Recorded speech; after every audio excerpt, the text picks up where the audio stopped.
Selamat pagi adik-adik, apa kabar semuanya? Sudah siap belum untuk memuji nama Tuhan?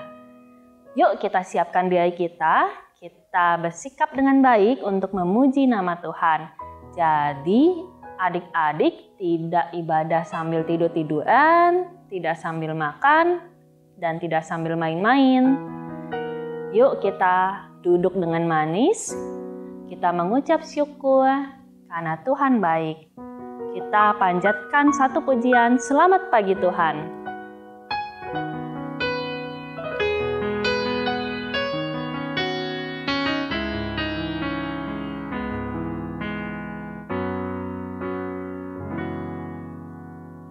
Selamat pagi Bapa, selamat pagi Yesus. Selamat pagi Roh Kudus, terima kasih kau berkati aku. Selamat pagi Bapa, selamat pagi Yesus. Selamat pagi Roh Kudus, ku memujimu selalu. Pikiranku, ucapanku, perbuatanku, biarlah selalu senangkanmu, Yesus Tuhanku. Sekali lagi ya, kita nyanyikan pujian ini. Selamat pagi Bapa, selamat pagi Yesus. Selamat pagi Roh Kudus, terima kasih kau berkati aku. Selamat pagi Bapa, selamat pagi Yesus. Selamat pagi Roh Kudus, ku memujimu selalu. Pikiranku, ucapanku, perbuatanku, biarlah selalu senangkanmu, Yesus Tuhanku. Pikiranku, ucapanku, perbuatanku, biarlah selalu senangkanmu, Yesus Tuhanku. Yuk adik-adik, kita mau berdoa bersama-sama. Tuhan Yesus, terima kasih karena Tuhan sudah pimpin kami sampai pada hari ini. Tuhan, pada hari ini kami mau memuji Tuhan, kami mau menyembah nama Tuhan. Tuhan pimpin supaya hati kami siap untuk memuji nama Tuhan. Biarlah setiap puji-pujian yang kami naikkan dapat menyenangkan hati-Mu ya Tuhan, dan kami dapat menjadi pelaku-pelaku firman Tuhan. Terima kasih Tuhan, hanya di dalam nama Tuhan Yesus kami berdoa. Amin. Adik-adik, siapa di sini yang berbahagia? Coba Cici mau lihat mana senyumnya. Yuk, kasih senyum yuk ke papa mama. Tengok sebelah-sebelahnya, kemudian kasih senyum. Kenapa? Karena Tuhan menyuruh kita untuk selalu bersuka cita. Kita naikkan pujian, hati yang gembira adalah obat.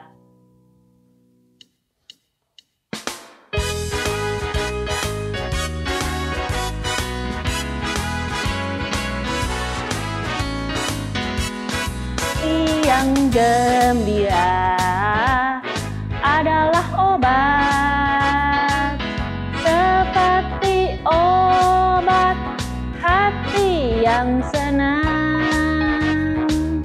Tapi semangat yang patah keringkan tulang. Hati yang gembira, Tuhan senang. Sekali lagi ya, hati yang gembira adalah obat, seperti obat hati yang senang.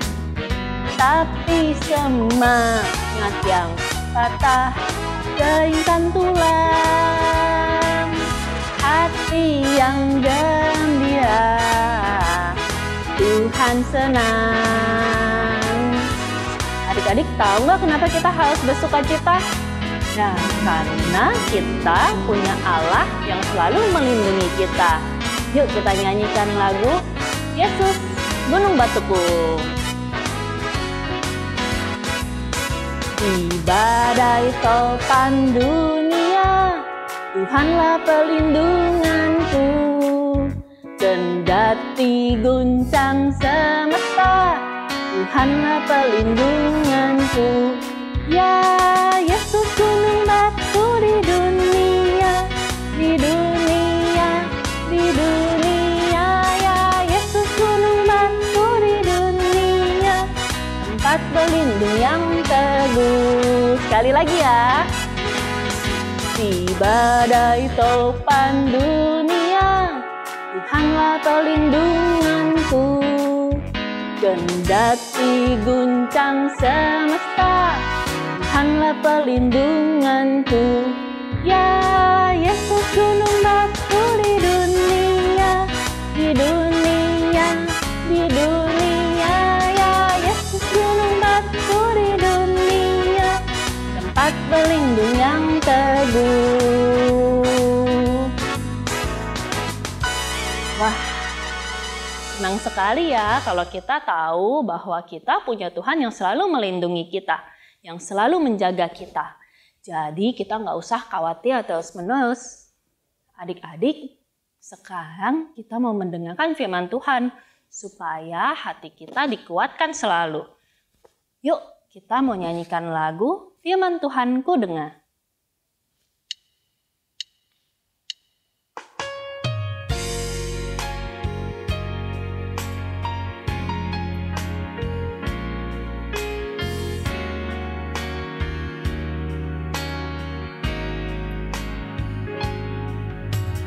Firman Tuhan ku dengar, ku tanam di hatiku, ku ingin bertumbuh subur dan berbuah lebat. Yesus tolong padaku.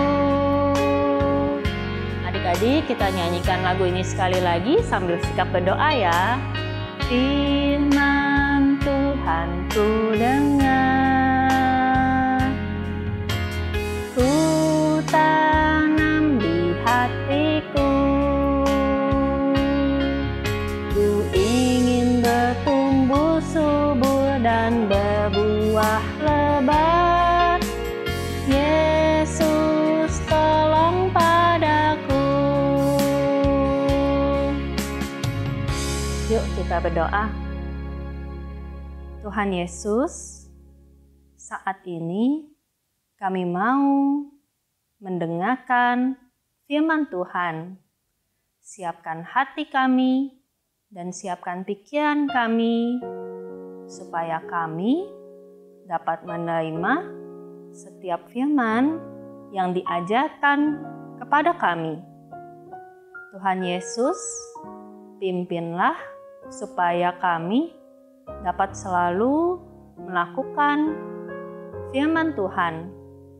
Kami mau jadi anak-anak yang taat, yang takut akan Tuhan. Dalam nama Tuhan Yesus, kami berdoa. Amin.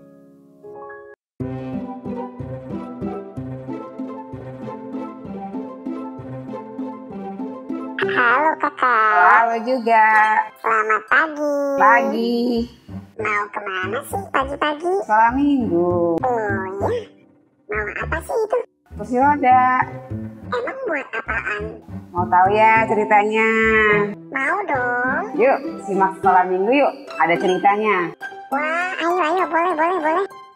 Yuk. Shalom adik-adik semuanya. Apa kabar? Luar biasa ya adik-adik ya. Nah, adik-adik tetap semangat ya. Tetap sukacita, tetap jaga kesehatan juga. Rajin cuci tangan, jangan lupa, sama jaga kebersihan diri sendiri. Oke adik-adik masih ingat nggak cerita yang kemarin? Ya, yang kemarin tentang keluarga Allah. Ya, keluarga Allah, anggotanya siapa? Anggotanya adalah anak-anak Allah. Siapa yang jadi anak Allah?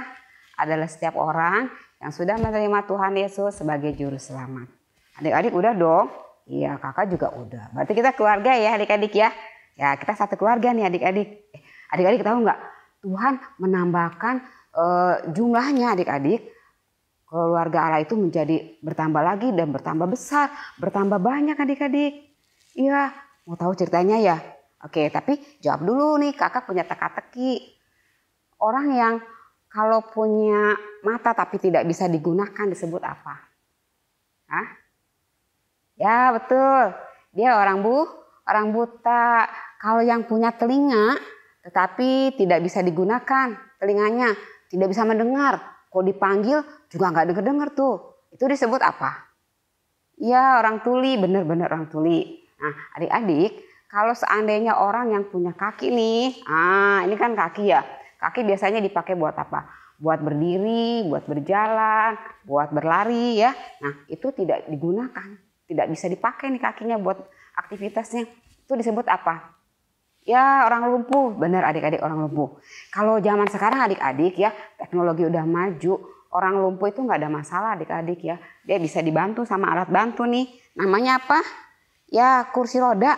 Ya dengan kursi roda ini kita orang lumpuh bisa beraktivitas sama seperti orang yang normal, orang biasa adik-adik ya. Bisa ngapain aja nih?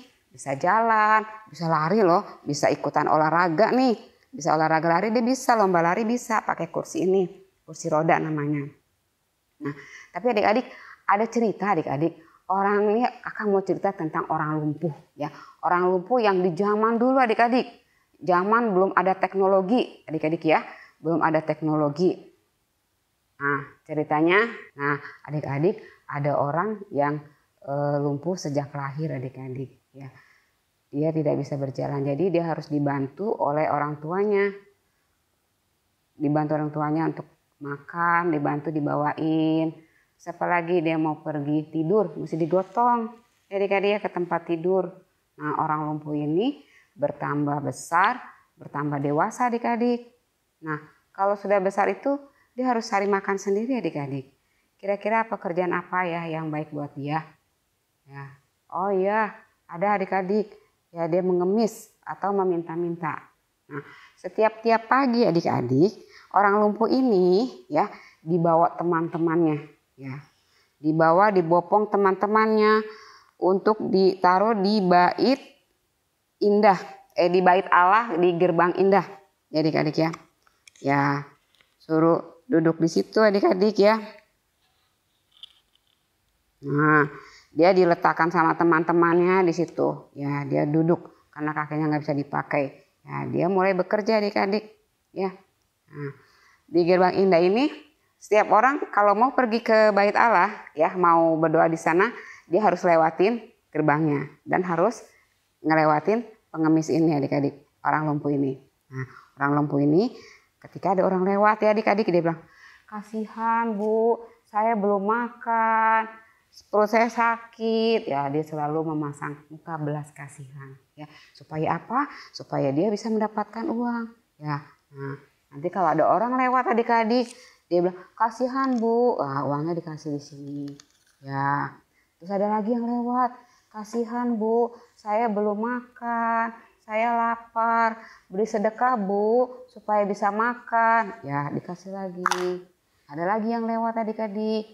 Ya, kasihan pak, saya perutnya belum makan. Nah, dia dikasih sedekah lagi. Ya, waduh. Ya, terus setiap orang berlalu lalang lewat dikasih uang ya. Untuk apa? Membeli makanan orang lumpuh ini. Nah suatu sore adik-adik sekitar jam 3 sore ya. Nah ini murid Tuhan Yesus yang bernama siapa ya? Petrus. Nah masih ingat adik-adik Petrus ya? Nah ada siapa lagi? Ya ini Yohanes. Wah ada 2 murid Tuhan Yesus ya. Pada satu sore itu dia pergi ke bait Allah. Mau ngapain ya dia ke bait Allah? Ya pastinya dia mau beribadah ya adik-adik ya. Iya. Nah, ketika pengemis ini melihatnya, ada lagi yang datang nih. Wah, dia udah pasang muka sedih adik-adik ya. Supaya apa? Supaya setiap orang yang datang berbelas kasih ya. Memberikan sedekah kepada dia untuk dia bisa beli makanan. Nah, Bapak Petrus juga lihat nih dari jauh. Wah, ada orang mengemis nih di situ. Kasihan ya. Adik-adik tahu nggak? Tiba-tiba ya dia diingatkan oleh Roh Kudus ya. Bapak Petrus ini diingatkan oleh Roh Kudus untuk menolong orang lumpuh ini. Wah, gimana caranya ya? Wah, sampailah dia berjalan di dekat orang lumpuh ini. Nah, orang lumpuh dia bilang begini, emas dan perak tidak ada padaku. Artinya apa ya adik-adik? Wah, ternyata Bapak Petrus sama Bapak Yohanes tuh nggak punya uang adik-adik. Wah, jadi gimana? Dia nggak bisa beri sedekah dong. Iya. Jadi terus kita dengerin lagi. Emas dan perak tidak ada padaku. Tapi apa yang kupunya akan kuberikan padamu. Ya, apa yang dia punya ya adik-adik ya. Wah, ternyata dia datang menolong nih. Menolong siapa namanya nih? Wah, si orang lumpuh ini. Nah, disebut dalam nama Tuhan Yesus, orang Nazaret itu berjalanlah. Wah, orang lumpuh ini dibantu pegang tangannya. Wah, benar adik-adik, dia bisa berdiri adik-adik ya. Nah, adik-adik bisa lihat nggak dia berdiri? Tuh, dia mulai berdiri ya adik-adik tuh. Ya, kakinya udah kuat. Mata kakinya lihat tuh. Mata kakinya tuh udah kuat. Dia udah bisa berdiri. Wah, senang sekali orang lumpuh ini sudah bisa berdiri. Wah, dia saking senangnya adik-adik, dia meloncat-loncat ya adik-adik ya. Meloncat ke kanan ke kiri sambil dia berseru-seru. Nah, dia memuji Tuhan. Dia bilang, puji Tuhan, terima kasih Tuhan sudah menyembuhkan aku. Aku sekarang senang sekali. Karena apa? Kakiku sudah bisa dipakai. Aku sudah bisa berjalan. Lihat kakiku sudah bisa berjalan. Lihat ya tuh. Sudah bisa berjalan. Ya adik-adik. Nah, si lumpuh ini yang sudah disembuhkan oleh Tuhan Yesus ini berkata sangat keras adik-adik. Sehingga banyak orang memperhatikan dia. Banyak orang melihat dia. Ya, orang berkerumun. Wah, itu kok bisa ya? Dia bisa jalan. Wah, dia kan tiap hari ada di sini. Ya, itu dari kecil tuh saya tahu tuh. Dia ada di sini, dia itu lumpuh dari bayi, ya. Sekarang dia udah bisa berjalan. Wah, siapa ya yang menyembuhkan dia supaya dia bisa berjalan? Nah, adik-adik, orang banyak mendengar apa yang diucapkan sama orang lumpuh yang sudah disembuhkan ini, ya.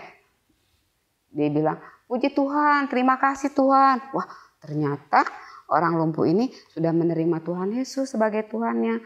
Dia mengucap syukur adik-adik ya adik-adik ya. Dia mengucap syukur. Orang banyak pada datang ya berkerumun. Wah, Petrus berkata, kenapa kamu berkerumun melihatin saya, melihatin kami ya? Kenapa kamu datang melihatin kami seperti itu? Emang saya yang bisa bikin orang ini menjadi sembuh, menjadi bisa berjalan? Bukan. Itu kamu ya. Ini Tuhan Yesus yang sudah kamu tolak itu, yang kamu salibkan itu, yang kamu tolak itu, dia yang menyembuhkan orang lumpuh ini. Dia yang membuat mujizat ini supaya orang ini bisa berjalan. Cuma dia, ya adik-adik ya. Cuma dia yang bisa berjalan. Cuma dia yang bisa menyembuhkan orang lumpuh ini bisa berjalan. Nah, adik-adik, sejak saat itu orang banyak melihat kejadian ini, melihat mujizat ini nyata adik-adik. Ya, orang banyak yang percaya. Dan jumlah keluarga Allah bertambah menjadi 5.000 orang. Wah, banyak sekali adik-adik ya.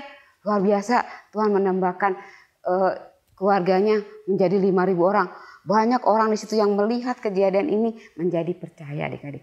Dan mereka menerima Tuhan Yesus sama seperti orang ini menerima Tuhan Yesus. Ya, nah, adik-adik, orang lumpuh ini sekarang sudah menerima Tuhan Yesus. Berarti orang lumpuh ini yang sudah menerima Tuhan Yesus, yang sudah bisa berjalan ya adik-adik, dia menjadi anggota keluarga Allah ya. Wah, dia senang sekali. Rasa senangnya itu teramat senang adik-adik ya. Senang sekali ya.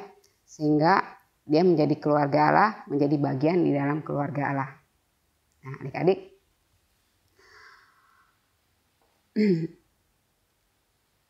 Kalau dia udah menjadi keluarga Allah, senang sekali. Oke adik-adik ya. Yuk, sekarang kita mau baca Alkitab di Kisah Para Rasul 4 ayat 12b. Ya. Yuk, buka Alkitabnya ya adik-adik. Ya, sudah dapat? Ya, yuk. Kita baca sama-sama ya. Yuk. Kisah Para Rasul 4 ayat 12b. Sebab di bawah kolong langit ini tidak ada nama lain. Nama lain, nama siapa ya? Nah, itu adalah nama Yesus. Jadi nggak ada lagi, cuma nama Yesus saja. Yang diberikan kepada manusia, yang olehnya kita dapat diselamatkan. Ya, jadi cuma nama Yesus aja adik-adik. Nggak ada nama lain. Yang diberikan kepada siapa? Kepada kita semua. Dengan namanya itu kita menjadi selamat. Ya, kita ulang sekali lagi ya. 2, 3. Kisah Para Rasul 4 ayat 12b. Sebab di kolong langit ini tidak ada nama lain yang diberikan kepada manusia yang olehnya kita dapat diselamatkan. Nah, adik-adik ya, kita sudah mendengar firman Tuhan, kita sudah mendengar cerita firman Tuhan yang hari ini Tuhan sudah tambahkan keluarganya menjadi 5.000 orang ya. Luar biasa sekali adik-adik ya. Oke adik-adik, sekarang pertanyaannya ya, kalau orang lumpuh ini ya sebelum dia disembuhkan, sebelum mengalami mukjizat adik-adik ya, dia memilih apa yang dia tidak punya adik-adik?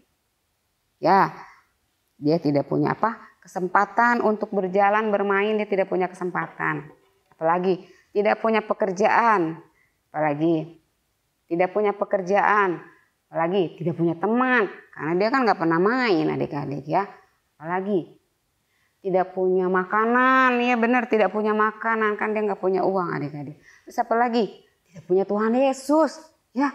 Wah, waktu dia masih lumpuh, dia banyak sekali ya. Dia banyak sekali nggak punyanya nih, nggak punya pekerjaan, nggak punya pekerjaan, nggak punya makanan, nggak punya teman, nggak punya kesempatan, nggak punya Tuhan Yesus juga ya. Nah, kalau si ini Bapak Petrus yang nggak punya apa? Bapak Petrus sama Bapak Yohanes yang nggak punya apa? Ya, dia cuma nggak punya ini doang nih adik-adik, nggak punya uang ya, nggak punya koin, emas perak dia nggak punya ya. Nah, berarti dia nggak punya apa-apa nih. Tapi ternyata enggak ya, dia punya Tuhan Yesus. Dengan dia punya Tuhan Yesus, dia bisa menolong orang ya adik-adik ya. Oke adik-adik ya. Oke ya. Kita sudah membaca, sudah mendengarkan, sudah membaca, Alkitab ya di Kisah Para Rasul 4 ya, sudah ayat hafalan. Nah, akhirnya kakak akhiri ceritanya hari ini adik-adik ya. Oke. Terima kasih Tuhan. Kita mau berdoa ya. Tuhan Yesus yang baik, terima kasih Tuhan. Hari ini kami boleh mendengar cerita firman Tuhan. Tuhan, kami sudah menerima Tuhan sebagai juru selamat kami satu-satunya ya Tuhan. Kami juga mohon kiranya Tuhan menolong setiap kami ya Tuhan, anak-anak-Mu ya Tuhan, agar Roh Kudus senantiasa menolong kami, mengajar kami, mengingatkan kami sepanjang hidup kami ya Tuhan. Sehingga kami boleh menjadi saksi-Mu ya Tuhan dimanapun kami berada. Terima kasih Tuhan, di dalam nama Tuhan Yesus Kristus kami sudah berdoa dan mengucap syukur. Haleluya, amin. Adik-adik, kita sudah mendengarkan firman Tuhan. Sekarang tiba saatnya untuk kita pisah dulu. Tapi jangan lupa minggu depan adik-adik harus tetap ikut ibadah lagi ya. Dan adik-adik harus rajin berdoa dan baca Alkitab supaya kita selalu dikuatkan oleh firman Tuhan. Sampai ketemu minggu depan adik-adik. Dadah!